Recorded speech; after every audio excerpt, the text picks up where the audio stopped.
Team India అయితే ఐదో T20 మ్యాచ్లో గెలిచి సిరీస్ 3-1 తేడాతో కైవసం చేసుకుంది.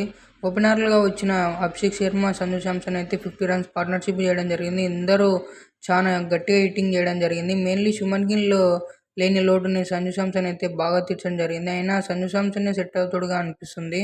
ఆ తర్వాత అభిషేక్ శర్మ అవుట్ కావడం జరిగింది. స్లైస్లీ గ్లౌకి టిక్ ఎడ్జ్ అయింది. అది తను కూడా ఫీల్ కాలేదని చెప్పడం జరిగింది. అండ్ సెకండ్ మధ్యలో బ్రేక్ రావడం జరిగింది. ఎంపైర్‌కి వికెట్ బాల్ తాగడం వల్ల బ్రేక్ జరిగింది. ఆ బ్రేక్ రావడం వల్ల ఇండియా వచ్చేసి సంజు శాంసన్‌ని అవుట్ చేయడం జరిగింది. అతను 50 రన్స్ కొడతారని అందరూ ఆశించారు. బట్ అతను మాత్రం ఆ విధంగా ఆడలేదు. బట్ గిల్ కంటే చాలా బెటర్ అనేసి అనిపిస్తుంది చూస్తుంటేనే బ్యాటింగ్. ఇదే టీ20 వరల్డ్ కప్ ఇదే స్క్వాడ్‌తో వెళ్తే మాత్రం మన టీమిండియా ఖచ్చితంగా టీ20 వరల్డ్ కప్ గెలుస్తుంది. ఆ తర్వాత వచ్చిన హార్దిక్ పాండ్యా అండ్ తిలక్ వర్మ అయితే మెయిన్లీ వచ్చినప్పటి నుంచి హిట్టింగ్ చేయడం మొదలుపెట్టాడు. తర్వాత వచ్చిన హార్దిక్ పాండ్యా దానికి డబల్ మించి 350 స్ట్రైక్ రేట్ తోటి ఆడడం జరిగింది. దాంతో ఇద్దరు కమాండింగ్లో 100 రన్స్ పార్ట్నర్షిప్ కూడా పూర్తి చేసుకోవడం జరిగింది.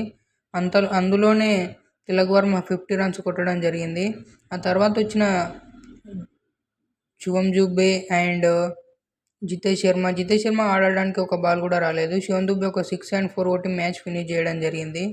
ఇందులో మెయిన్లీ మనం చెప్పుకోవాల్సింది హార్దిక్ పాండ్యా అండ్ తిలక్ వర్మ ఈ పార్ట్నర్షిప్ అయితే 45 బాల్స్లోనే 100 రన్స్ పార్ట్నర్షిప్ రావడం జరిగింది. ఆ తర్వాత వచ్చిన సౌత్ ఆఫ్రికా బ్యాటింగ్ అయితే అడుపుతడుపుగానే అనిపించింది. డికాక్ మంచిగానే స్టార్ట్ చేశాడు. బట్ ఆ తర్వాత ఎవరు కూడా దాన్ని ముందుకు తీసుకెళ్ళలేదు. మెయిన్లీ వరుణ్ చక్రవర్తి మ్యాచ్కి మొత్తం త్రిప్పేశాడని చెప్పాలి భయ్య.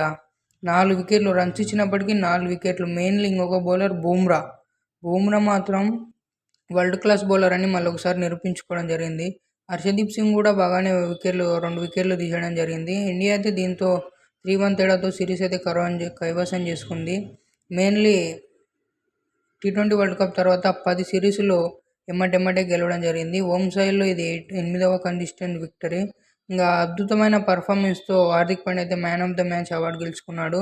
ఈ సిరీస్లో మంచి బౌలింగ్ ప్రదర్శనతో వరుణ్ చక్రవర్తి మ్యాన్ ఆఫ్ ద సిరీస్గా గెలుచుకున్నాడు. Like, share, subscribe.